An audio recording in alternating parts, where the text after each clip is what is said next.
جی آپ کا نام؟ عبدالحمید. کہاں رہتے ہو جناب؟ ٹنگ مرگ. جی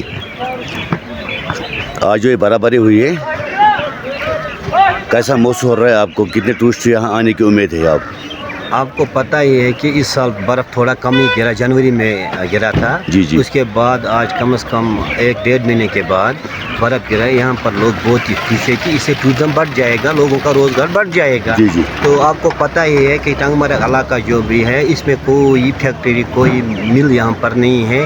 یہاں کا جو بھی ہے وہ گلمرگ ہے. جی. یہاں پر صبح آدمی مزدور نکلتا ہے تو شام کو آتا ہے، پھر اس کے گھر میں چولہا جلتا ہے. اس لیے اس وجہ سے بہت ہی خوش یہاں پر آج لوگ ہیں کہ برف باری ہو، اس سے ٹورزم بڑھ جائے گا، لوگوں کا روزگار بھی بڑھ جائے گا. تو آپ کو پتہ ہی ہے کہ کتنا سفر کیا کووڈ کی وجہ سے.